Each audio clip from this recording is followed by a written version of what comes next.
نحمدہ ونصلی علی رسول الکریم بسم اللہ الرحمن الرحیم۔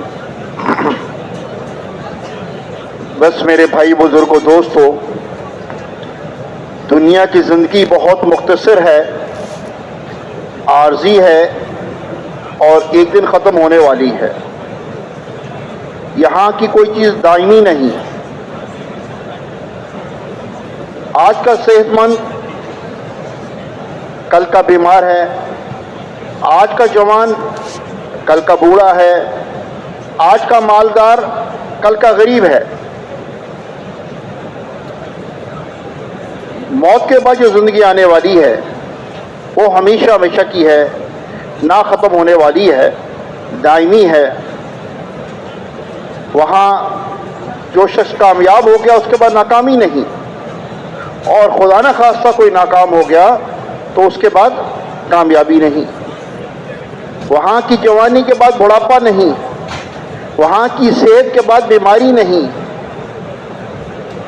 وہاں نعمتوں کو بڑھایا جائے گا، نعمتیں خوب دی جائیں گی۔ اس لیے اس دنیا ہے تو بہت مختصر، بہت عارضی، پر ایک ایک لمحہ لاکھوں کروڑوں سال کی زندگی بنا رہا ہے یا بگاڑ رہا ہے۔ درمیان والا راستہ نہیں ہے کہ بن بھی رہی ہے بگڑ بھی رہی ہے، ایسا نہیں ہے۔ اگر میرے اوقات اللہ کے حکم کے مطابق، نبی علیہ السلام کے طریقے کے مطابق اگر گزریں گے تو یہ زندگی بننے کی ضمانت ہے، اور اگر میرے اوقات خواہشات کے پیچھے لگیں گے اور من چاہی میں لگیں گے، جو دل کی چاہت ہے اس کے پیچھے دوڑوں گا، تو یہ یقیناً ناکامی کی ضمانت ہے۔ اس لیے انبیاء علیہ السلام آ کے جو لوگوں کے قلوب میں محنت کرتے تھے کہ لوگوں کا دل اللہ کی طرف پھر جاوے، لوگ اللہ کو اپنا رب مان لیں، اپنا پالن ہار مان لیں، اور ان کے دلوں میں اللہ کی ذات و صفات کا یقین آ جاوے۔ انبیاء علیہ السلام آ کے لوگوں کو اللہ کا تعارف کراتے تھے، اے لوگوں، اللہ پوری کائنات کا خالق ہے، اس کو اللہ مان لو، اس کو رب مان لو۔ ساری کی ساری کائنات جو ہمیں نظر آ رہی ہے اور جو ہمیں نظر نہیں آ رہی، اس سب کو پیدا کرنے والی ایک اکیلی اللہ کی ذات ہے۔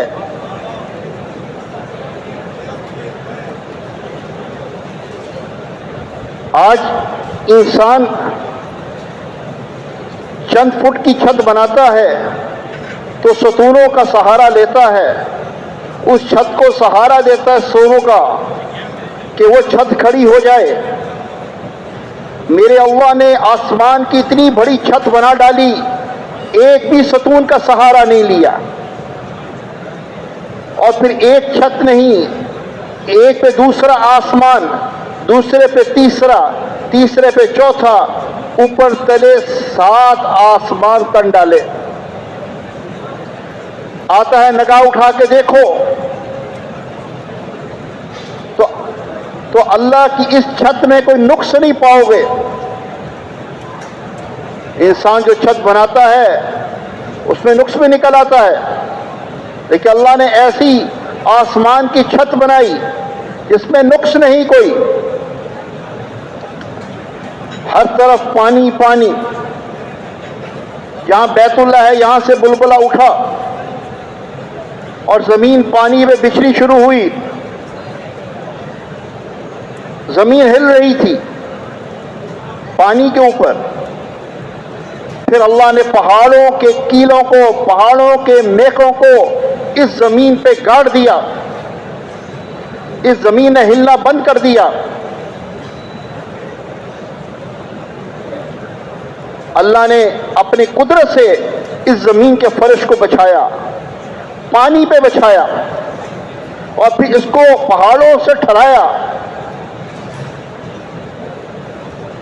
پھر اللہ نے اس سورج کے چراغ کو روشن کیا، روشنی دی، حرارت دی، جس سے آپ اور میں اور سارے لوگ فائدہ اٹھاتے ہیں۔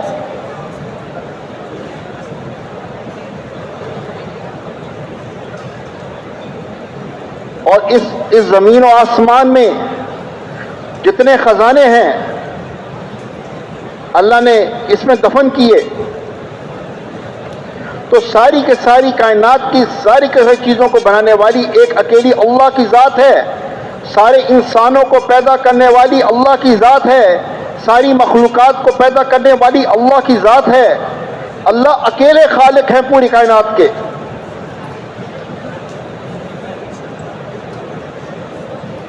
اور جیسے اللہ نے چیزوں کو بنایا، ایسے اللہ پاک نے حالات کو بنایا۔ حالات کے خالق بھی اللہ، چیزوں کے خالق بھی اللہ، حالات کے خالق بھی اللہ۔ خوشی کا حال، تنگی کا حال، جنگ کا حال، امن کا حال، غرض صحت کا حال، بیماری کا حال، یہ سب حال اللہ ہی کی طرف سے آتے ہیں۔ اللہ نے پوری کائنات کو بنا کے ایسے نہیں چھوڑ دیا،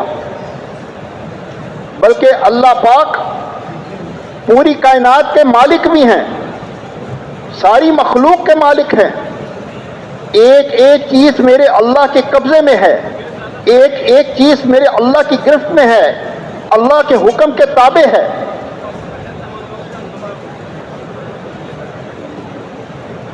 آج سمندر کے کنارے میں کھڑو، سمندر میں پانی، اب ایک پیالہ لیا، اس پیالے میں سمندر میں کچھ پانی بھرا، اس پیالے میں پانی کے کتنے قطرے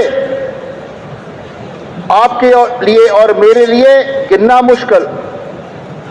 میرا اللہ جانتا ہے کہ جو پیالہ میں نے لیا اس میں پانی کے کتنے قطرے، اور اس سمندر میں پانی کے کتنے قطرے، اور دنیا میں جتنا سمندر، دریا، ندی، نالے، اس میں پانی کے کتنے قطرے، اور اللہ کے خزانوں میں جو پانی اس میں کتنے قطرے۔ اور اللہ تعداد کو بھی جانتا ہے، اور اللہ کے قبضے میں ایک ایک قطرہ ہے، کوئی قطرہ اللہ کے حکم کے بغیر ادھر سے ادھر جا نہیں سکتا۔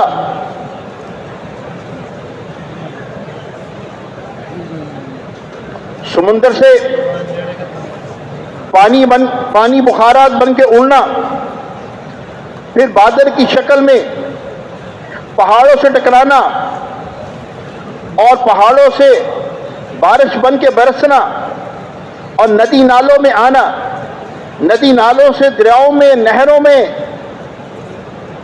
یہ سارا اس کے پیچھے اللہ کا نظام ہے، اللہ کے فرشتے ہیں جو اللہ کے امر کے مطابق، اللہ کے حکم کے مطابق ایک ایک قطرہ پانی کا کہاں جانا ہے، کون سا قطرہ کس کی پیاس بجھنے کا ذریعہ بننا ہے، کون سا قطرہ کس کھیتی کو سیراب کرنے کا ذریعہ بننا ہے، کون سا قطرہ کسی کے وضو کرنے کا ذریعہ بننا ہے، یہ اللہ کا نظام ہے۔ اور ایسا قدرت والا نظام کہ ایک قطرہ بھی اللہ کے امر کے بغیر نہ کہیں جا سکتا ہے، نہ کہیں سے آ سکتا ہے۔ ایسا زبردست خالق اور مالک۔ ریگستان میں ریت کے ٹیلے، ان ٹیلوں میں ریت، اس میں سے مشت میں ریت لی، اس میں ریت کے کتنے ذرے، میرے لیے، آپ کے لیے ان ریت کے ذروں کو گننا مشکل۔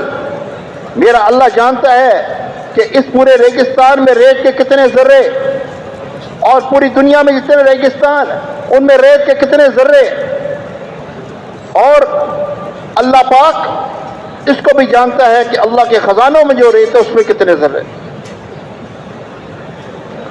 ہر ریت کا ذرہ اللہ کے حکم کے تابع ہے، ہر ریت کا ذرہ اللہ کے حکم کے بغیر نہ کہیں جا سکتا ہے، نہ کہیں سے آ سکتا ہے۔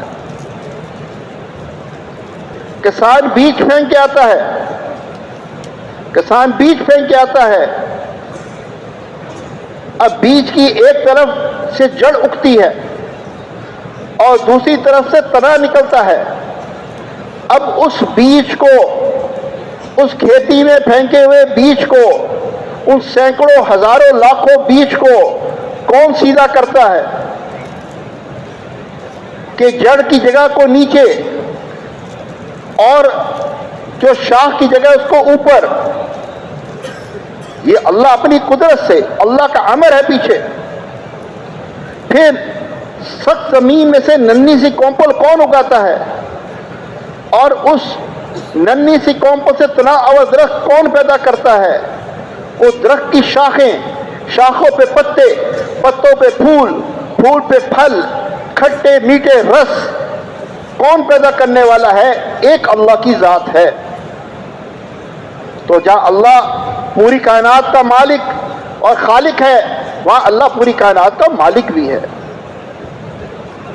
ہر چیز اللہ کے قبضے میں ہے, اللہ کے امر سے چلتی ہے. اور اللہ پاک ہمارا اور آپ سب کا رازق بھی ہے. جو ہماری ضروریات عالم رواں میں تھی اس کو اللہ نے اپنی قدرت سے پورا کیا. ماں کے پیٹ میں جو ضرورتیں تھیں اللہ نے اپنی قدرت سے اس کو پورا کیا. اور موت کے بعد جتنی منزلیں آنے والی ہیں, جو ہماری ضروریات ہے اس کو اللہ پاک پورا کریں گے. اب زمین اور آسمان کے درمیان ہماری ضرورتیں کون پورا کرتا ہے؟ عالم رواں میں بھی اللہ, اور ماں کے پیٹ میں بھی اللہ, اور باقی موت کے بعد کی منزلوں میں اللہ. دنیا میں بھی ہمارا رازق وہی ہے, ہماری ضرورتوں کو پورا کرنے والا وہی ہے. ہم دکانیں ذریعہ ہیں, نوکریاں ذریعہ ہیں, ڈگریاں ذریعہ ہیں, دینے والی اللہ کی ذات ہے. ہاں, جیسے لگتا ہے ایک بلب, ایک ٹیوب لائٹ یہاں لگائی, لگتا ہے کہ روشنی اس میں سے آ رہی ہے, لیکن پیچھے اس کا رابطہ ہے ٹرانسفارمر سے, اور رابطہ ہے اس کے وہ بجلی گھر سے, تو وہاں سے بجلی آتی ہے. اسی ٹیوب کو, اسی بلب کو یہاں سے اتار کے ایسی جگہ پہ لگا دو جہاں رابطہ نہیں ہے, تو روشنی آئے گی؟ نہیں آئے گی. تو لگتا ہے کہ بلب روشنی دے رہا ہے, اصل میں روشنی پیچھے سے آ رہی ہے. ایسے لگتا ہے کہ دکان سے پڑھ رہے ہیں, رزق دینے والی اللہ کی ذات ہے. اللہ کے خزانوں سے اس دکاندار کے لیے رزق آتا ہے, اللہ کے خزانوں سے اس نوکری کرنے والے کے لیے رزق آتا ہے, اللہ کے خزانوں سے اس ڈگری والے کے لیے رزق آتا ہے.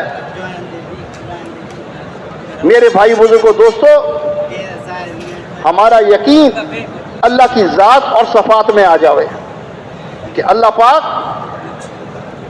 ہمارے خالق بھی ہیں, مالک بھی ہیں, رازق بھی ہیں, ہماری ضرورت و حاجتوں کو پورا کرنے والے بھی ہیں. اس لیے وہ اللہ جس نے ہمیں پیدا کیا اور جو ہماری ساری ضرورتوں کو پورا کرنے والا ہے, ہماری کامیابی ہے کہ اس اللہ سے لو لگا لیں, اس اللہ کے سچے بندے بن کے زندگی گزار لیں, سچی غلامی اختیار کر لیں, اللہ کے حکم کے مطابق اپنی زندگی کو ڈھال لیں. ہم اللہ سے بغاوت کر کے کہاں جائیں گے؟ زمین میں کون سی جگہ ہے جہاں اللہ کی حکمرانی نہیں, اللہ کی سلطنت نہیں, اللہ کی چلتی نہیں, اللہ کی حکمرانی نہیں؟ اے انسان, تو اللہ سے بگاڑ کے اور اللہ سے بغاوت کر کے تو کہاں جائے گا؟ اللہ سے سچی محبت قائم کر لے. اسی سبق کو لے کے, اسی بات کو لے کے انبیاء علیہ السلام تشریف لائے اور اپنے قوم والوں کا, اپنے علاقے والوں کا, اپنے قبائل والوں کا اس بات کا ذہن بناتے.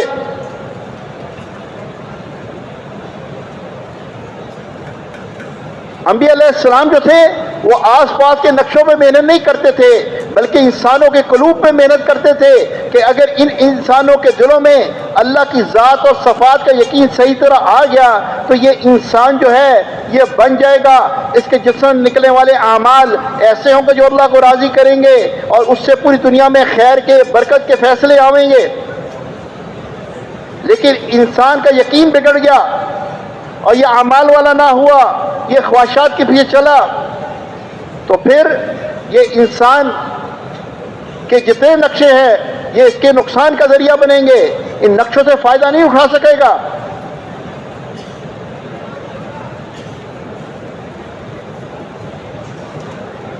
اب اللہ کے امر کو کیسے پورا کرنا ہے، اس کے لیے حضور اکرم صلی اللہ علیہ وسلم کی مبارک زندگی ہے۔ اللہ نے طے فرما دیا ہے میرے محبوب حضرت محمد صلی اللہ علیہ وسلم جس طریقے کو محمد صلی اللہ علیہ وسلم کے طریقے سے میل ہوگا، جس طریقے کو میرے محبوب کے طریقے کے قریب ہوگا، وہی اللہ کے ہاں قابل قبول ہے۔ تو آپ کی سنت زندگی یہ میری اور آپ کی زندگی میں آ جاوے، یہ کامیابی کی ضمانت ہے۔ آج اس دعوت و تبلیغ کے نام سے ہر مسلمان سے درخواست کی جا رہی ہے کہ نبی پاک مبارک زندگی، اللہ نے اس زندگی میں کامیابی رکھی ہے، اللہ نے اس زندگی میں عزت رکھی ہے، اللہ نے اس زندگی میں کشش رکھی ہے۔ آج مسلمانوں پہ محنت اس لیے ہو رہی ہے کہ مسلمانوں کو یہ بتلانا اور یہ بتانا، اے مسلمان تو اس زندگی پہ آ جا، اس سے اعلیٰ زندگی نہیں، اس سے عزت والی زندگی کوئی نہیں، اس سے کامیاب کوئی زندگی نہیں۔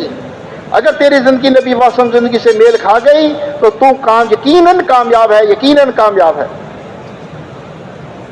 تو دلوں میں اس یقین کو کہ نبی پاسم کا طریقوں میں دونوں جہاں کی کامیابی اور نبی پاسم کے طریقوں کو چھوڑ کے دونوں جہاں کی ناکامی، یہ اللہ نے ہمیں جو ایمان نصیب فرمایا ہے، اس ایمان کے بارے میں پوچھا جائے گا، اس ایمان کو سامنے رکھ کے آخرت کے فیصلے ہوں گے، دنیا کی رحمتوں اور برکتوں کے فیصلے ہوں گے۔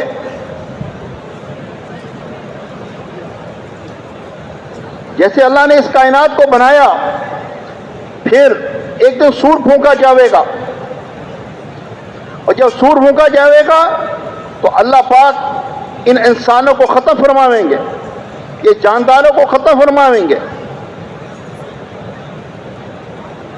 اور یہ وہ دن ایسا آنے والا ہے جب یہ پہاڑ روئی کی گالوں کی طرح اچھال دیے جائیں گے، زمین کے فرش کو توڑ دیا جائے گا، آسمان کی چھت کو توڑ دیا جائے گا، سمندروں میں آگ لگا دی جائے گی، اور ساری کائنات ختم ہو جائے گی، ایک اللہ کی ذات رہ جائے گی اور فرشتے رہ جائیں گے، یہ چار بڑے فرشتے۔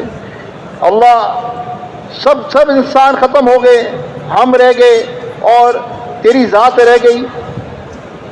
حکم ہوگا کہ ان فرشتوں کو کہ یہ بھی ختم ہو جائیں۔ جب یہ فرشتے بھی ختم ہو جائیں گے، اکیلی اللہ کی ذات ہوگی، اور اس دن اللہ پکار کے پوچھے گا کہاں ہے بادشاہت کا دعویٰ کرنے والے کہ میری بادشاہت، میری حکومت، میری زمین اور میرا مکان، کوئی دعوت کرنے والا نہیں ہوگا، ایک اکیلی اللہ کی ذات ہوگی جو ازل سے بادشاہ ہے اور ابد تک بادشاہ ہے اور اکیلا بادشاہ۔ پھر دوبارہ سور پھونکا جاوے گا، پھر ان انسانوں کو زمینوں سے نکالا جاوے گا، اور پھر ان کے قلوب کو دیکھا جاوے گا۔ جو ایمان کی مایا کو لے کے گئے ہوں گے ان کے لیے ہمیشہ کی کامیابی کا فیصلہ، اور جو ایمان سے خالی ہوں گے ان کے لیے ہمیشہ ناکامی کا فیصلہ۔ تو اللہ نے مجھے اور آپ کو اس دنیا میں بھیجا ہے اس ایمان کی مایا کو اکٹھا کرنا، بنانا، جو ایمان دنیا میں بھی کام آئے گا، جو اعمال دنیا میں بھی کام آئیں گے، قبر میں، حشر میں، صراط پہ، غرض ہر جگہ کام آئیں گے۔ ہماری مثال ایسی جیسے اسٹیشن پہ کھڑا ہوا ایک مسافر، اور ٹرین آئے گی اور وہ اس مسافر کو لے جاوے گی. اب یہ مسافر اسٹیشن میں کھڑا ہو کے سوچے کہ یہاں میں ایک اچھا سا گھر بنا لوں اور بڑی عالی شان گھر بنا لوں, اس پہ ایسے بستر اور ایسے بیٹھک ہو جائے اور ایسا نظام ہو جائے اور وہاں کھانے کا نظام ایسا بنے, بہت اچھے اچھے ریسٹورینٹس ہوٹل بن جائیں, تو اس کو لوگ عقل مند کہیں گے یا کیا کہیں گے؟ لوگ کہیں گے کہ چند گھنٹے کا قیام ہے, عارضی قیام ہے, مستقل اس جگہ رہنا نہیں ہے. تو یہاں کوئی چیز اگر بنانی بھی ہے تو عارضی بنا. جب انسان کو کہا جاتا ہے یہ دنیا عارضی ہے, یہاں کا قیام بڑا مختصر ہے, یہاں کوئی گھر بنانا, کوئی ضرورت پوری کرنا تو عارضی کر, تو یہ حیران ہوتا ہے یہ کیا بات کرتے ہیں. اے انسان, تیری مثال ایسے ہی ہے جیسے اسٹیشن پہ کھڑا ہو مسافر, جیسے اس مسافر کی گاڑی آئے گی وہ سوار ہو جائے گا اپنی منزل کی طرف, جب موت کی گاڑی آئے گی تو بھی سوار ہو جائے گا. تو عقل مند وہ ہے جو موت کو یاد رکھے اور آخرت کی تیاری کرے. عقل مند وہ ہے جو توشہ اکٹھا کرے راستے کے لیے. عقل مند وہ ہے جو کچھ بچا لے منزل کے لیے, جو سارا یہاں خرچ کر دے وہ عقل مند نہیں. تو اس لیے عرض کیا جاتا ہے کہ ہم اس دنیا میں جو آئے ہیں آخر کے اعتبار سے, کچھ اپنی آخرت بنانے کے اعتبار سے کوئی توشہ اکٹھا کر لیں, اور وہاں کا توشہ کام آنے والا کیا ہے؟ ایمان اور اعمال ہے. اسکندر اعظم پوری دنیا کا بادشاہ تھا, مرتے ہوئے کہا میرے ہاتھ باہر نکال کے رکھنا کفن سے. کیوں؟ تاکہ لوگوں کو پتہ کر چلے پوری دنیا کی بادشاہ تو میرے پاس تھی, لیکن مرتے ہوئے خالی ہاتھ جا رہا ہوں. وہاں بادشاہ کی کوئی چیز ساتھ نہیں جا رہی, وہاں تو ایمان اور اعمال ہی ہیں جو کام آئیں گے. میرے بھائی بزرگوں دوستو, بالکل اسی طرح انبیاء علیہ السلام نے اپنی قوموں پہ محنت کی. حضرت نوح علیہ السلام نے 950 سال تک لوگوں کو اللہ کی طرف بلایا. اے لوگو, اللہ کی بات کو مان لو, اللہ کے حکم پہ چل لو, دنیا آخرت میں کامیاب ہو جاؤ گے. لیکن چند لوگ تو ایمان لے آئے, بہت تھوڑے لوگ ایمان لے آئے, لیکن باقی اکثر ایمان نہیں لائے. 950 سال تک محنت کرتے رہے, اور وہ کیا کہتے تھے کہ ہم اکثریت میں ہیں, ہم جب چاہیں گے ان تھوڑوں کو جو تعداد میں تھوڑے ہیں ان کو ناکام کر دیں گے. ان کے ذہنوں میں کیا ہوا کہ جس طرف اکثریت ہوتی ہے وہ کامیاب ہوتے ہیں. نبی نے سمجھایا کہ کامیابی کی یہ بنیاد نہیں, کامیابی کی بنیاد تو ہے ایمان اور اعمال. اسے تم لوگ ایمان اعمال میں زندگی پہ آ جاؤ. جب انہوں نے نبی کی بات کو نہ مانا, پھر اللہ نے کیا کیا؟ پھر اللہ نے آسمانوں سے پانی برسا, زمینوں سے پانی نکلا, درختوں سے تندوروں سے پانی نکلا, بس ہر طرف پانی پانی. اللہ نے ان چند 80-82 چند لوگوں کو بچا لیا جو ایمان والے تھے, اور باقی سب کو اللہ نے ناکام کر دیا اور ڈبو کے حالات کو برباد کر دیا. اور قرآن پاک میں اس واقعے کو بیان کر کے محمد صلی اللہ علیہ وسلم کو بتا دیا کہ تم اس بھول میں نہ رہنا کہ کامیابی اکثریت میں ہے. اگر اکثریت میں کامیابی ہوتی تو نوح علیہ السلام کی مخالفت کرنے والے کامیاب ہو جاتے.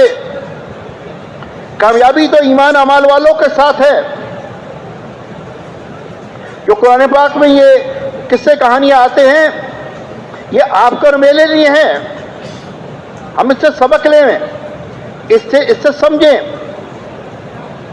قوم عاد آئی اور قوم عاد نے کیا نعرہ لگایا؟ اللہ نے ان کو 60 ہاتھ کر دیے تھے, قوت والے تھے, طاقت والے تھے, کھجور کے درخت ہاتھوں سے اکھاڑ لیتے تھے. تو جب نبی گئے تو اب وہ اپنی طاقت کے گھمنڈ میں جو اللہ نے ان کو دی تھی ایسے ہو گئے. انہوں نے نبی کی بات کو نہ مانا. انہوں نے کہا ہم تو طاقت والے ہیں, قوت والے ہیں, اپنی طاقت کے بل بوتے میں جو مرضی کریں. اس زمانے کی سپر پاور کہ ہم تو جو چاہیں کریں, طاقت سے ہم سب کچھ کر سکتے ہیں دنیا میں. یہ سوچ تھی. نبی نے سمجھایا, نبی نے بتلایا کہ یہ طاقت اللہ نے دی ہے, اسے اللہ کے تابع ہو کے زندگی گزارو, اللہ کی اس نعمت کو اللہ کے تابع کر دو. لیکن نبی کی بات کو نہ مانا, لیکن نبی کی بات کو نہ مانا. پھر کیا ہوا؟ پھر اللہ نے اپنی مخلوق ہوا کو حکم دیا, اپنے خزانوں سے تھوڑی سی ہوا نکالی, اور اس ہوا نے ان نافرمانوں کو زمین سے اٹھایا, ہوا میں گھمایا اور پٹک پٹک کے زمین پہ مارا, اور ان کو ہلاک و برباد کر دیا.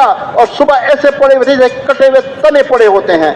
اور اللہ نے اس واقعے کو بیان کر کے آپ کو اور ہمیں بتا دیا کہ تم اس بھول میں نہ رہنا. دیکھو کامیابی تو ایمان اعمال والوں کے ساتھ ہے. اللہ نے ان قوت والوں کو, طاقت والوں کو, جب انہوں نے اللہ کی بات کو نہ مانا, جب نبی کی بات کو نہ مانا, اللہ نے کیسے ہلاک و برباد کر دیا.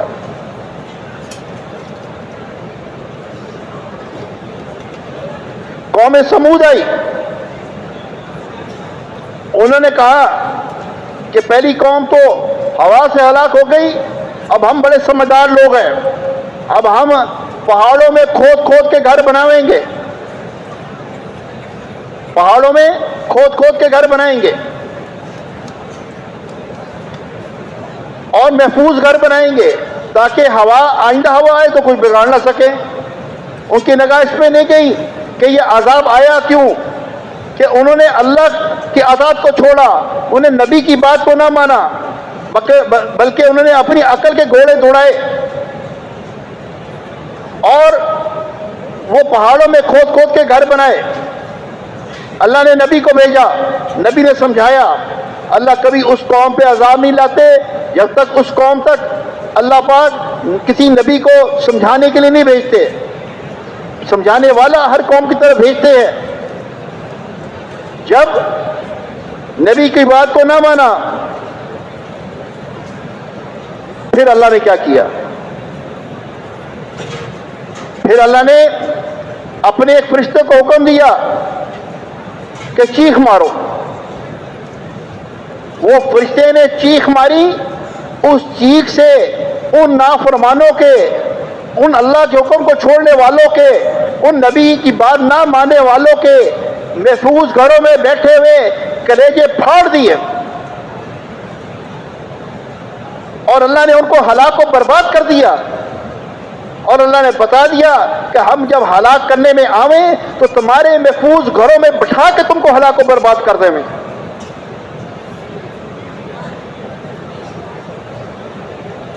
میرے بھائی بزرگوں دوستو, آج بھی زلزلے آتے ہیں, سیلاب آتے ہیں, طوفان آتے ہیں, ہماری اللہ کی توجہ نہیں جاتی کہ یہ کیوں آئے, کہاں اللہ کا حکم ٹوٹ گیا, کہاں اللہ ناراض ہو گیا.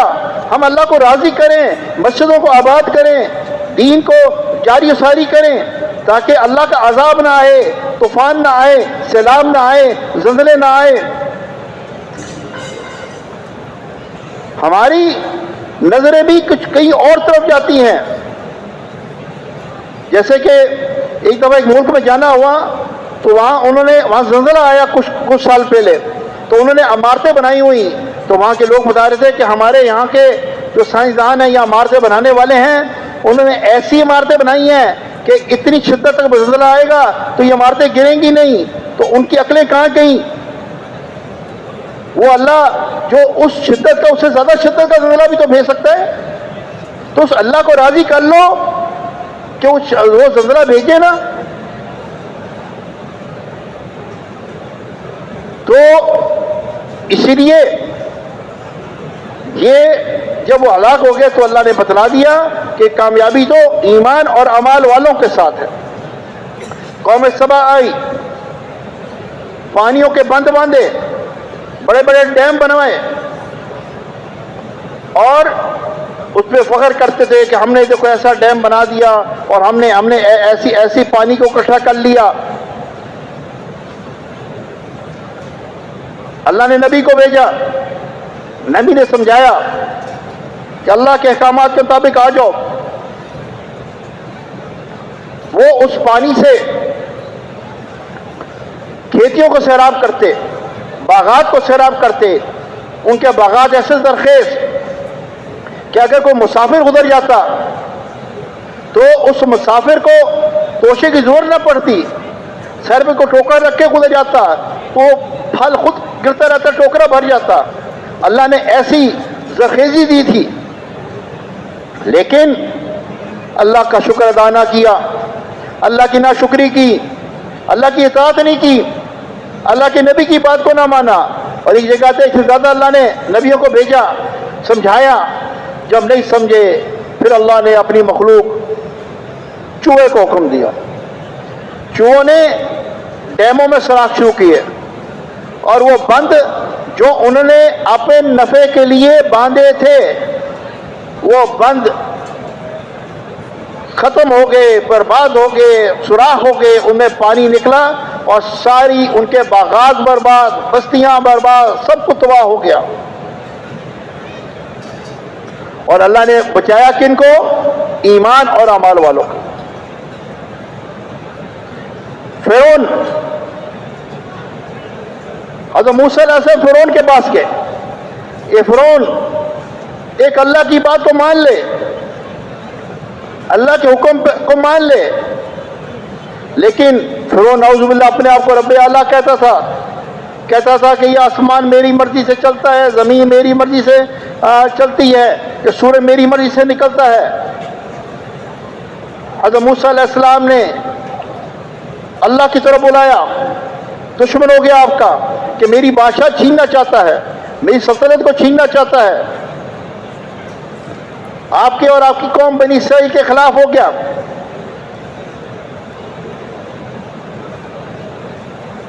تو اب آپ کے جان کے در پہ، آپ کی قوم کے جان کے در پہ فوج بھیج دی پیچھے، اب آگے پانی اور پیچھے فرعون کی فوج۔ بنی اسرائیل نے کہا موسیٰ ہم تو مارے گئے۔ حضرت موسیٰ صاحب نے کہا ہے قوم فکر نہ کرو، میرا اللہ میرے ساتھ ہے، میرا اللہ میرے ساتھ ہے۔ جب اللہ کی مدد ساتھ ہو جائے تو پھر کس کا غم؟ تو پھر کیا ہوا؟ حکم ہوا اے موسیٰ اس عصا کو جو آپ کے ہاتھ میں ہے اس کو پانی میں مارو۔ جب پانی میں عصا کو مارا اللہ نے پانی میں راستے بنا دیے، خشکی کے راستے، لوگوں گزرنے کے راستے، قبائل کے درمیان میں پانی کی کھڑکیاں بنا دی ایک دوسرے کو دیکھ سکیں، اور حضرت موسیٰ علیہ السلام اور بنی اسرائیل کو راستہ دے دیا۔ فرعون نے اپنی فوج کو کہا یہ تو ہمارے لیے بنے، اپنی فوج کو پیچھے جانے کا کہا، خود بھی پیچھے۔ جب حضرت موسیٰ علیہ السلام اور بنی اسرائیل پار کر کے دوسرے کنارے پہ، اور فرعون اور اس کی فوج پانی کے درمیان میں، تو وہ پانی کی دیواریں جن کو اللہ نے حکم دیا تھا کہ ملنا نہیں، اللہ نے حکم دیا، وہ پانی کی دیواریں مل گئیں اور وہ سب ڈوب کے ہلاک و برباد ہو گئے۔ اور اللہ نے اسی پانی میں سے حضرت موسیٰ علیہ السلام اور بنی اسرائیل کو راستے دے دیے، اور اسی پانی میں فرعون اور اس کی فوج کو ڈبو کے ہلاک و برباد کر دیا، اور یہ بتا دیا ہے فرعون یہ پانی تیری مرضی سے نہیں چلتا، یہ ہماری مرضی سے چلتا ہے۔ ہم چاہیں تو جس کو چاہیں راستے دے دیں، جس کو چاہیں پار کرا دیں، اور جس کو چاہیں اس کو اسی پانی میں ڈبو کے ہلاک و برباد کر دیں۔ قارون آیا، کنگا مال، سونا، چاندی، ہیرے جوہرات،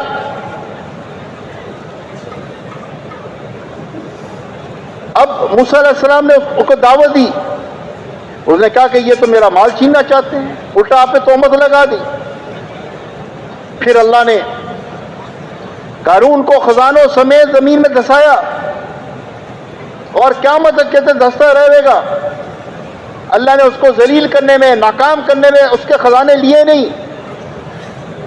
ہاں، وہ ذات ہے جس کو چاہے عزت دے، جس کو چاہے ذلت دے. وہ چاہے تو بادشاہ کی کرسی میں بٹھا کے جوتے پڑوا دے، وہ چاہے تو جھونپڑی میں عزت دے دے. تو یہ سلسلہ چلتا رہا.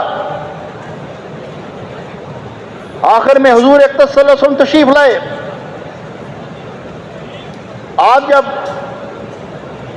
عرب کے علاقے میں آئے تو ہر طرف جہالت کا اندھیرا. کوئی ان لوگوں پہ، ان قبائل پہ حکومت کرنا پسند نہ کرتا، اپنی بچیوں کو زندہ درگور کر دیتے، اور کسی کے اونٹ نے پہلے پانی پی لیا، اس میں لڑائیاں شروع ہو گئیں، پورے قبائل کو قتل کر دیا. تو نبی پاک صلی اللہ علیہ وسلم نے جب محنت فرمائی دین کی ایسی قوم پہ، تو اللہ نے وہاں سے ہدایت کے چشموں کو جاری فرمایا. وہاں صحابہ کی مبارک جماعت، اور اللہ نے اس سرزمین کو ذریعہ بنا دیا پورے عالم کے انسانوں کی ہدایت کا.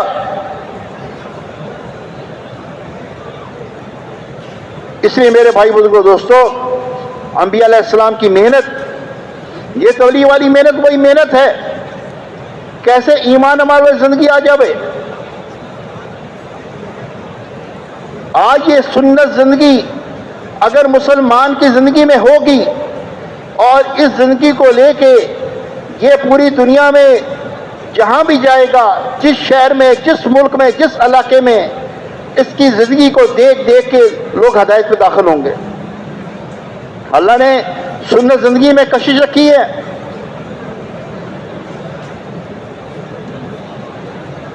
اللہ نے اس سنت زندگی میں کامیابی رکھی ہے.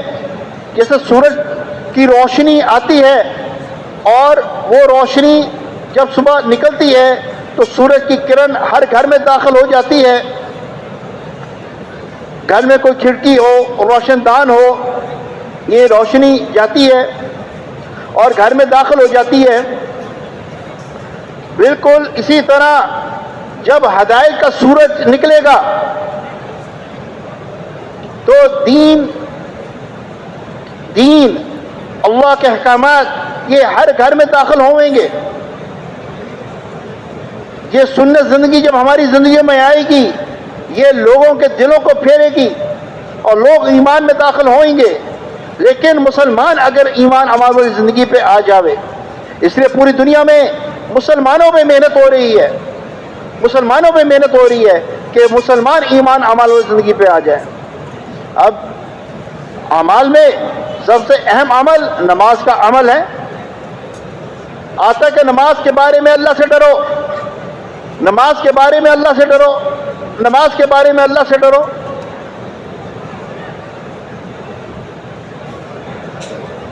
اللہ نے ہمیں ایسا عمل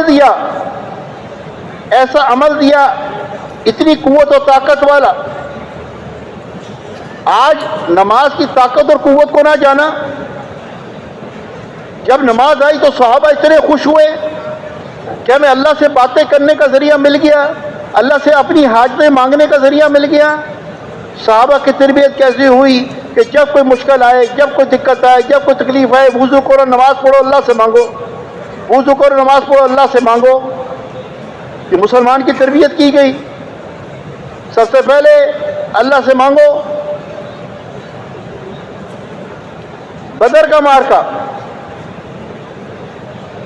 یہ مسلمان 313، وہ 1000، تعداد کم، تلواریں کم، نیزے کم، غرض ہر چیز کم. اور رات کو نبی پاک صلی اللہ علیہ وسلم صحابہ نماز میں، دعاؤں میں، اللہ سے مانگنے میں. اس نماز کی برکت سے، ان دعاؤں کی برکت سے رات کو جو مسلمان جس میں لگے ہوئے تھے، اللہ نے بدر میں اگلے دن مدد کے لیے فرشتے اتار دیے اور اللہ نے وہاں فتح نصیب فرمائی.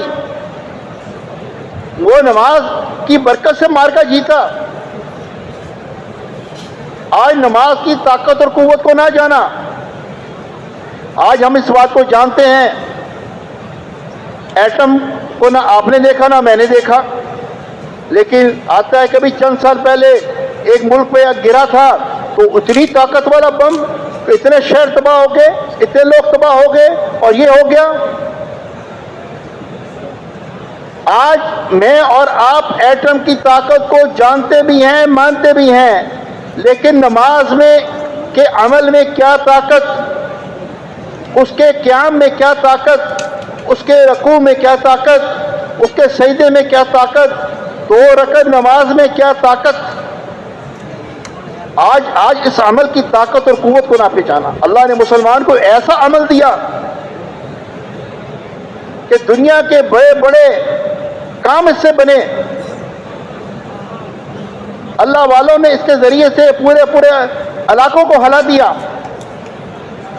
تو اب ہماری نمازیں ایسی نمازیں بن جاویں, ہماری نمازیں میل کھا جائیں نبی پاک صلی اللہ علیہ وسلم کی نماز سے, ہماری نماز میل کھا جائے ابو بکر رضی اللہ عنہ کی نماز سے, صحابہ کی نماز سے. اپنی نمازوں پہ محنت کرنا, ان کے الفاظ کو درست کرنا, اس کا دھیان بنانا, اور رات کو اٹھ کے لمبے لمبے نوافل پڑھ کے, تاکہ یہ نمازیں ہماری واقعی اللہ کے دھیان والی نمازیں بن جائیں, ایسی نمازیں بن جائیں جو اللہ سے لینے والی نمازیں بن جائیں. جب ہمیں کوئی مشکل آئے, جب کوئی دقت آئے, جب کوئی تکلیف آئے, فوراً وضو کریں, نماز پڑھیں, اللہ سے مانگے, کیونکہ سارے مسئلوں کا حل اللہ کے ہاتھ میں. اس سے وضو کر کے نماز کر کے مانگیں, اس کے در کے علاوہ کوئی در نہیں جس سے مانگا جائے. اسی طرح اللہ پاک نے ہمیں اعمال دیے. اللہ کی کتاب قرآن حکیم, ایسی کتاب جس کو پڑھنا بھی ثواب, اجر, جس کو سمجھنا بھی ثواب, جس پہ عمل کرنا بھی ثواب, اور جس کو پوری دنیا میں پھیلانا یہ ہمارا کام. تو اللہ پاک ہمیں قرآن سے وہ لگاؤ نصیب فرما دے کہ اس کو روزانہ اس کو پڑھیں, سمجھیں, اس کو پوری دنیا میں اس کی دعوت چلاویں کہ ہماری زندگی قرآن اور سنت کے مطابق آ جاوے. صحابہ سے جب پوچھا جاتا تو کہتے ہیں کہ یہ دیکھو یہ صحابی جا رہے, یہ قرآن اور سنت والی زندگی کو لے کے جا رہا ہے. ان کی زندگیوں میں دین تھا, ان کی زندگیوں میں قرآن اور سنت والی زندگی تھی. آپ کی میری زندگی میں قرآن اور سنت والی زندگی آ جاوے. یہ تبلیغ والی محنت, یہی محنت ہے.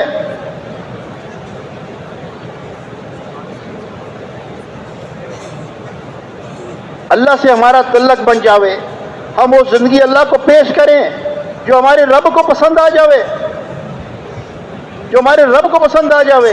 ہمارا اٹھنا, ہمارا بیٹھنا, ہمارا نماز پڑھنا, ہمارا بات کرنا, ہمارا بات سننا, سب اللہ کے لیے, اللہ کو راضی کرنے کے لیے. ہم ہر چیز میں اس نیت کو کریں کہ میرا اللہ مجھ سے راضی ہو جاوے, مجھے اور کچھ نہیں چاہیے, میرا اللہ راضی ہو جاوے. اگر اللہ راضی ہو گیا تو اس کا بدلہ مجھے آخرت میں ملے گا. اور اللہ راضی نہ ہوا, اگر میں نے کسی اور کے لیے عمل کیا اس لیے کہ لوگ نیک کہیں, لوگ بڑا کہیں, لوگ بزرگ کہیں, تو وہ عمل کا اجر دینے والا, بدلہ دینے والا آخرت میں کون ہوگا؟ اس لیے کہتے ہیں اخلاص والے ہدایت کے چراغ ہیں. ہم نے اپنی نیتوں کو پرکھنا ہے, ہم نے اپنی نیتوں کو دیکھنا ہے. کسی طور پہ اپنی نیت کو اچکنے نہیں دینا, شیطان اچکے نا. ہر وقت اپنی نیتوں کو درست کرنا ہے. جب انسان اپنی نیت کو درست کرتا رہتا ہے، عمل سے پہلے، عمل کے دوران، عمل کے بعد، تو اللہ اس کو اخلاص نصیب فرما دیتا ہے، ایک فکر ہو، غم ہو، اور ہمارا معاشرہ ایسا بن جائے۔ بھائی حضور فرمایا کرتے تھے کہ صحابہ کے زمانے میں مدینہ منورہ کی کیفیت ایسی تھی کہ فرض کر لو اگر 1000 انسان وہاں موجود ہیں تو 999 ایک ہی زندگی بنانے میں لگے ہوئے تھے۔ 999، یہ مثال دے کے سمجھانے کی کوشش کی کہ 999 اس فکر میں لگے تھے کہ ایک مسلمان کی زندگی بن جائے، اور ایک لگا ہوا تھا 999 کی بن جائے۔ ہر ایک دوسرے کی زندگی بنانے میں لگا ہوا تھا، اس پہ اللہ ان کی زندگی بناتا تھا۔ آج ہر ایک اپنی زندگی بنانے میں لگا ہوا ہے، نہ اس کی بن رہی ہے نہ دوسروں کی بن رہی ہے۔ تو مسلمان کون ہے جو اپنے بھائی کی زندگی بنانے میں لگا ہوا ہے، جو اس کوشش میں لگا ہوا ہے کہ میرے مسلمان بھائی کی زندگی بن جائے؟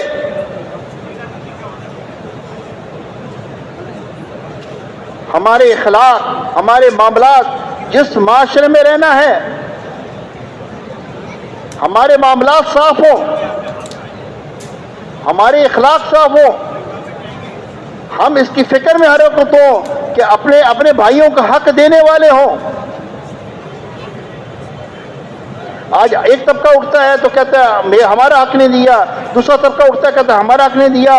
صحابہ کے زمانے میں یہ فکر تھی کہ ہم دوسرے کا حق دینے والے بنے، اپنے حق کا مطالبہ نہیں تھا بلکہ دوسروں کے حق کو حق دینے کا معاملہ تھا۔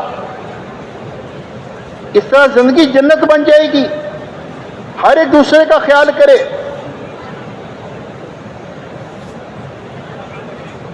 اور یہ محنت، یہ کام،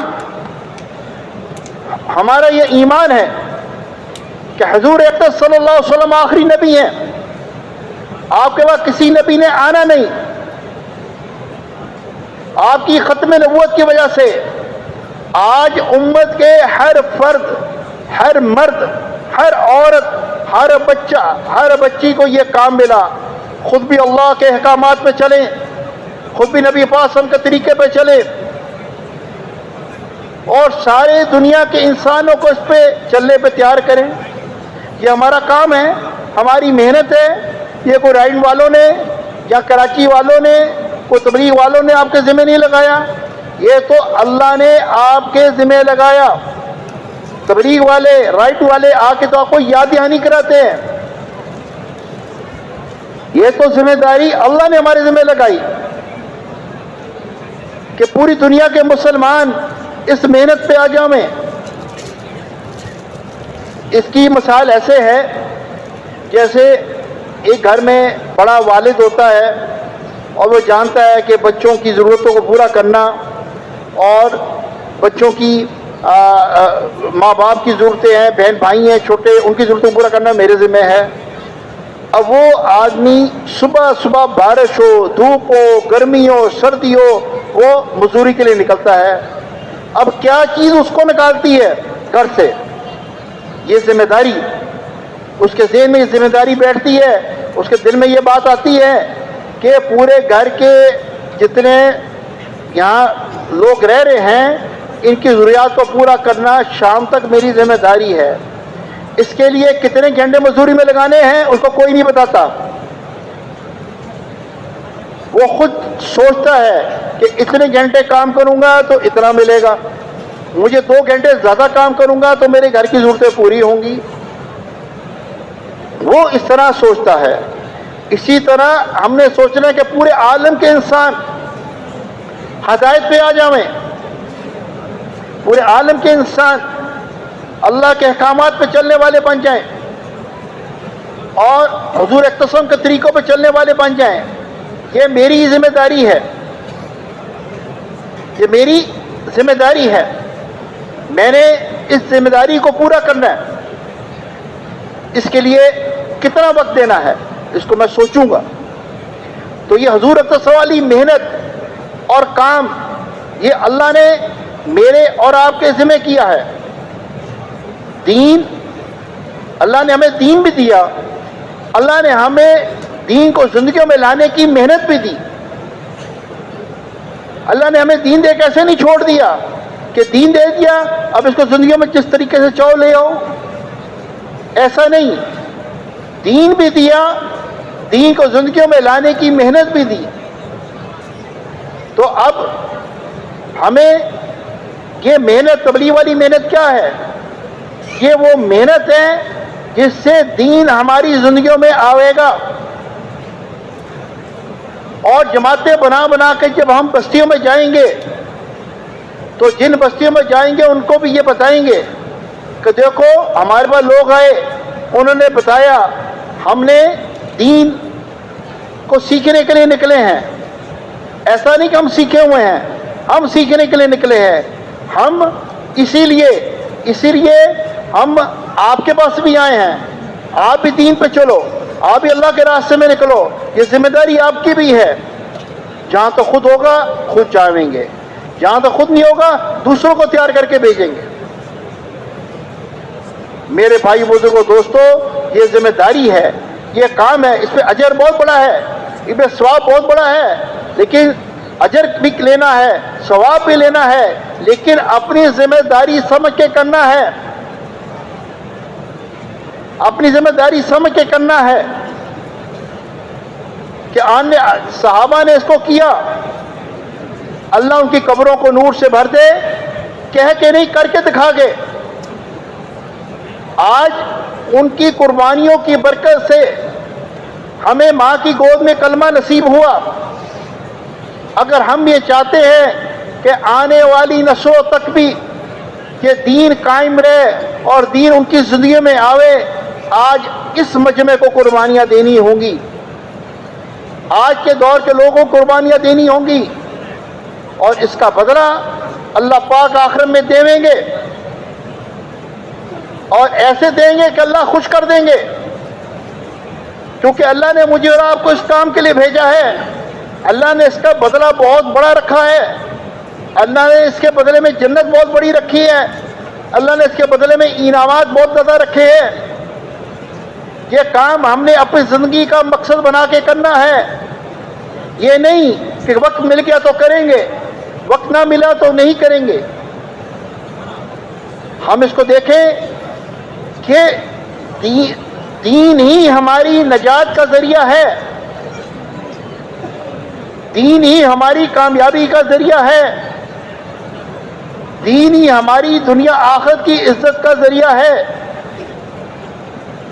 اب وہ دین میری زندگی میں، میری عمر کتنے سال ہو گئی، وہ دین کتنا آیا جو میرے کامیابی کا ذریعہ ہے، جو میری عزت کا ذریعہ ہے، جو میری کامیابی کا ذریعہ ہے. یہ دین کتنا میری زندگی میں آیا. میرے بھائی بزرگوں دوستو، اس کے لیے پوری دنیا میں جماعتیں جا رہی ہیں، اور پوری دنیا میں ایک مولانا الیاس رحمۃ اللہ علیہ آج سے 100 سال پہلے انہوں نے اس محنت کو شروع کیا، اس کام کو شروع کیا. اس دور کے جتنے بھی جید علماء کرام تھے ان کے سامنے اس کام کو پیش کیا، ان کی تائید حاصل کی، اور آج ایک مولانا الیاس کی فکر سے لاکھوں کروڑوں انسان تبلیغ والے بن گئے. وہ سادی تبلیغ، یہی عمومی گشت، یہی دوسرا گشت، یہ مہینے کے 3 دن، یہ گھر گھر کی 2.5 گھنٹے کی ملاقاتیں، آج بھی اسی ترتیب پہ، اسی سادگی سے ہم کام کو آگے بڑھائیں گے. نہ اس میں کوئی زیادتی کریں گے، نہ کمی کریں گے، نہ اپنی عقلوں کے گھوڑے دوڑائیں گے، نہ کوئی اضافہ کریں گے، نہ کمی کریں گے. وہ جو امانت ملی ہے حضرت مولانا ریاست اللہ علیہ سے، اس کو ہم لے کے آگے جائیں گے. اس لیے مولانا یوسف رحمۃ اللہ علیہ اور مولانا انعام الحسن صاحب رحمۃ اللہ علیہ کہتے تھے کہ ہم لکیر کے فقیر ہیں. یہ کام جو ملا ہے، اس کو جو ہمیں بڑوں سے ملا ہے، یہ ہم تک پہنچا، لوگوں نے قربانیاں کی، پہلے تو تبلیغ کا نام بھی کوئی نہیں جانتا تھا، تبلیغ کا نام بھی کوئی نہیں جانتا تھا، لیکن پوری دنیا میں یہ جماعتیں چلیں، پوری دنیا میں جماعتیں پہنچیں، وہاں کے موسمی حالات، سردی گرمی میں انہوں نے برداشت کیا، سفر کی مشقتیں برداشت کی، اور وہاں جا کے الحمدللہ لوگوں سے ملاقاتیں کی، اور وہاں کے مسلمانوں سے ملاقاتیں کی۔ مسلمان بالکل کنارے پہ تھے ایمان کے، ان کو جھنجھوڑا، ان کو بتایا، ان کو ایمان کے ماحول میں لے کے آئے، ان کو مسجدوں کے ماحول میں لے کے آئے۔ وہ دور تھا کہ آج ان ملکوں میں اس وقت اپنے آپ کو مسلمان کہتے ہوئے لوگ شرم محسوس کرتے تھے، آج وہی ملک ہیں جہاں وہ فخر سے یہ کہتے ہیں کہ ہم مسلمان ہیں۔ الحمدللہ، یہ اس کام کی برکتیں، یعنی ایک اللہ نے جو مسلمان کو ایک عزت دی ہے، اس کام کو جو دین کو عزت دی ہے، ان کو اس کا پتہ چلا کہ اللہ نے کتنی اونچی چیز دی، کتنا اونچا دین دیا۔ تو پوری دنیا میں الحمدللہ جماعتیں جاری ہیں، اور پوری دنیا میں جماعتیں ایک محنت کر رہی ہیں، اور وہاں جا کے مسلمانوں سے ملتی ہیں۔ ہماری تبلیغ مسلمانوں پہ ہے، کیونکہ ہم یہ کہتے ہیں کہ اگر وہاں کا مسلمان دیندار بن گیا، وہاں کا مسلمان ایمان والا بن گیا، وہاں کا مسلمان سنت زندگی پہ آ گیا، یہ جماعتیں تو کام کر کے واپس آ جائیں گی۔ یہ جب تک وہاں ہوگا یہ انشاءاللہ اس کو دیکھ کے لوگ ایمان میں داخل ہوں گے۔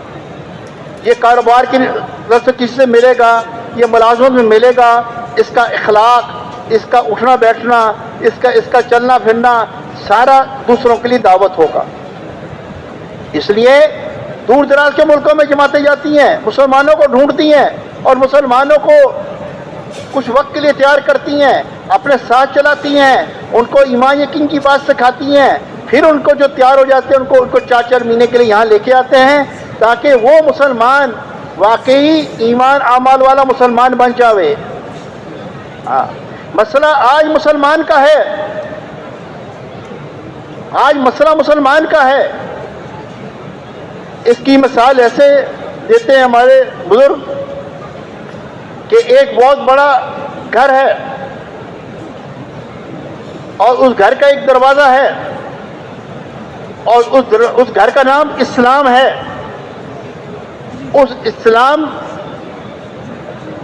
اس گھر کے اندر ایک قدم میرا اندر ہے اور ایک باہر ہے، اور میں سوچ میں پڑا ہوا ہوں کہ پورا اس گھر میں داخل ہو جاؤں، پورا کا پورا اسلام میں داخل ہو جاؤں۔ اب میرے پیچھے ایک بہت بڑی قطار ہے، میرے پیچھے ایک بہت بڑی لائن لگی ہوئی ہے قطار لوگوں کی، وہ سب انتظار کر رہے ہیں میرا کہ اگر میں پورا کا پورا اسلام میں، دین میں مسلمان داخل ہو جائے گا تو یہ جو لائن میں قطار میں لوگ لگے ہوئے سب تیار ہیں داخل ہونے کے لیے، سب تیار ہیں۔ تو آج دین میں آنے کے رکاوٹ میں اور آپ ہیں۔ اگر میں اور آپ دین پہ آ جائیں گے تو سارے دنیا کے لوگ جوڑ در جوڑ ایمان میں داخل ہو جائیں گے۔ اس لیے ہماری محنت مسلمانوں پہ ہے، اس لیے ہم مسلمانوں کو ملتے ہیں، جس ملک میں جاتے ہیں مسلمانوں سے بات کرتے ہیں، اور ان کو کہتے ہیں کہ ایک اچھے مسلمان بن جاؤ۔ اس معاشرے میں تمہیں رہتے 30 سال ہو گئے، تمہیں 20 سال ہو گئے، تم یہاں اگر ایک اچھے مسلمان بنو گے تو یہ سارے دیکھیں گے کہ اسلام ہے کیا۔ اسلام تو صحابہ جب نے اسلام پھیلایا وہ کتابوں کا بہت بڑا حصہ ہے، لیکن اصل تو صحابہ کی زندگی تھی جو قرآن کے مطابق تھی، جو سنت کے مطابق تھی۔ صحابہ کو تو ان قبائل کی زبانیں بھی نہیں آتی تھی، ان ملکوں کی زبانیں بھی نہیں آتی تھیں، لیکن وہاں زندگی بسر کرتے تھے، لوگ ان کی زندگی کو دیکھتے تھے اور دیکھ کے ایمان میں داخل ہوتے تھے۔ تو اگر ہم چاہتے ہیں ساری دنیا کے لوگ ہدایت پہ آ جائیں، ہم چاہتے ہیں کہ ہدایت کی ہوا چل پڑے اور ہر کچے پکے مکان میں اللہ کا دین پہنچ جاوے، تو آج ہمیں قربانیاں کرنی پڑیں گی، آج ہمیں اپنی جان کو، اپنے مال کو، اپنے وقت کو پیش کرنا پڑے گا.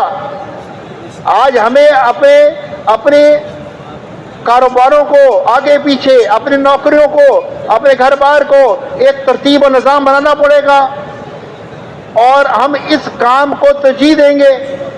ہم اس کام کو پہلے کریں گے اور اس کام کا نظام پہلے بنائیں گے. دین کے جو ہم پہ ذمہ داری لگی ہے، اس ذمہ داری کا پہلے سوچیں گے، اور پھر اس کے ساتھ اپنی دنیا کو چھوڑیں گے نہیں، دنیا کے بھی سارے کاموں میں لگیں گے. اور انشاءاللہ اس کی برکت سے اللہ ہمیں بہتر طریقے سے دنیا دے گا. جیسے دنیا داروں کو دنیا ملتی ہے، کیا جو دین پہ لگے گا اس کو دنیا کم میں ہو جائے گی؟ اس کی مثال دیتے ہیں. جیسے ایک پیالے میں دانے، ایک مرغی آئی، اس کو وہی دانے آپ نے پھیلا دیے پوری جگہ پہ. اب وہ دانا چن رہی ہے، ایک ادھر سے چنا، ایک ادھر سے چنا، ایک ادھر سے چنا، ادھر چنا. سارا دن وہ مٹھی بھر دانے چنتی رہی، اور ملے کتنے؟ مٹھی بھر دانے. اور اگر اس کو ایک پیالے میں دے دیے، اسے 10 منٹ میں دانے کھا لیے. تو اللہ سے مانگ لے میں اور آپ، اے اللہ تیرے دین کا کام کرنا چاہتے ہیں، وہ جو مقدر کا رزق ہے ایک پیالے میں دے دے، باقی وقت دین کا کام کریں گے انشاءاللہ. اللہ سے معاملہ کر لیں. ہاں، تو اللہ پاک تو دینے کے لیے تیار بیٹھا ہوا ہے. کتنے لوگوں نے معاملے کیے، ہاں جی، اور ان کے کاروبار میں بھی اللہ نے چلائے، اور اللہ نے ان کو دین کے لیے بھی پوری دنیا میں استعمال کیا. ہاں، استعمال کیا. ان کی نوکریاں بھی کہیں نہیں گئیں. اللہ نے ان کو پوری دنیا میں دین کا کام کرنے، کتنے ملکوں کی میں پھرنے کا ذریعہ بنایا. ان کے بیوی بچوں کو بھی کچھ نہیں ہوا، وہ بھی آج ویسے ہی جوان ہو گئے بچے. ہاں جی، اور انہوں نے کتنے ملکوں میں دین کا کام کیا. لیکن جب موت آئے گی اس وقت پھر دوسرا پچھتائے گا، جو وقت فارغ نہیں کر سکا، جو یہ قربانی نہیں کر سکا. پھر وقت نہیں ہوگا، اور وقت بھی ہے، ابھی موقع بھی ہے. اس لیے ہم اپنی زندگیوں کے فیصلے کریں. یہاں ہمیں اجتماع پہ آ کے کوئی بیانات سننا نہیں ہے، یہاں تو اپنی زندگیوں کے فیصلے کرنے ہیں، اپنی زندگیوں کے فیصلے کرنے ہیں. میرے بھائیو، بزرگوں، دوستوں، یہاں ہم نے اس بات کے فیصلے کرنے ہیں کہ جان مال اللہ کی دی ہوئی ہے. یہ جان مال وقت اللہ کا دیا ہوا ہے، اور یہ زندگی ایک ہی ہے. یہ زندگی ایک ہی ہے، دوسرا موقع نہیں ملے گا. یہ پہلا اور آخری موقع ہے. اس میں اپنی جان کو لگائیں، اپنی زندگیوں کو لگائیں، اور اپنے آپ کو اللہ کی جناب میں پیش کریں. اللہ کو بتلائیں کہ اللہ ہم تیرے دین کا کام کرنا چاہتے ہیں. ہاں، اللہ ہماری جوانیوں کو، بڑھاپوں کو، ہمارے بچپن پن کو دین کے لیے قبول کر لے. ان جوانیوں کو نسبت ہو جائے گی صحابہ کی جوانی سے.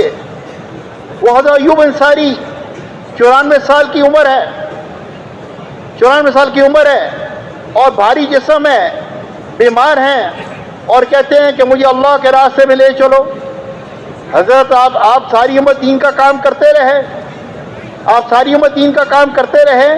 اب عذر بھی ہے، عمر بھی، بیماری بھی، جسم بھی بھاری. کہتے قرآن کی یہ آیت مجھے گھر نہیں بیٹھ دیتی، ہلکے ہوں یا بوجھل ہر حال میں اللہ کے راستے میں نکلو. اور پھر اللہ کے راستے میں نکلے، اور کہا جہاں آخری پڑاؤ ہے وہاں دفن کرنا. آج بھی ان کی قبر استنبول میں، ترکی میں ہے، ترکیہ میں. وہ اس کی گواہی دیتی ہے، اے ایوب انصاری رضی اللہ تعالیٰ عنہ، آپ کو کیا پڑی تھی اس بڑھاپے میں، لیکن ایک جذبہ تھا کہ بڑھاپا ہے تو یہ بھی اللہ کے دین پہ لگ جاوے، جوانی ہے تو یہ بھی اللہ کے دین پہ لگ جاوے. کیا کہتے تھے، اے اللہ کے نبی، ہمارے ماں باپ آپ پہ قربان، ہاں جی، سب کچھ اللہ کے رسول پہ قربان، اللہ کے دین پہ قربان. یہ اللہ ہی کا دیا ہوا ہے، اس کو بچا کے کیا کریں گے. اس کو بچا کے کیا کریں گے؟ یہ امانت ہی اس کی دی ہوئی ہے، اسی کو لٹا دیں، اسی کی جان ہے، اسی کی مال ہے، اسی کا وقت ہے، اور توفیق بھی اسی نے دینی ہے۔ یہ تو ہم ارادہ کر کے، نیت کر کے، حوصلہ کر کے جو کھڑے ہوں گے، یہ تو وہ کھڑا بھی وہی کرے گا، لے کے بھی وہ جائے گا، ہمت بھی وہ دے گا، اور گھر کا کے مسئلے بھی وہی حل کرے گا۔ جن مسئلوں کی وجہ سے ہم نکلتے نہیں ہیں، وہ مسئلے اللہ ہی حل کرے گا، میں اور آپ نہیں کر سکتے۔ تو ان مسئلوں کا حل جس کی وجہ سے میں اور آپ رک رہے ہیں اور اللہ کے راستے میں قربانیاں کے لیے اپنے آپ کو پیش نہیں کر رہے، ان مسئلوں کا حل بھی اللہ نے اپنے ہاتھ میں رکھا ہے۔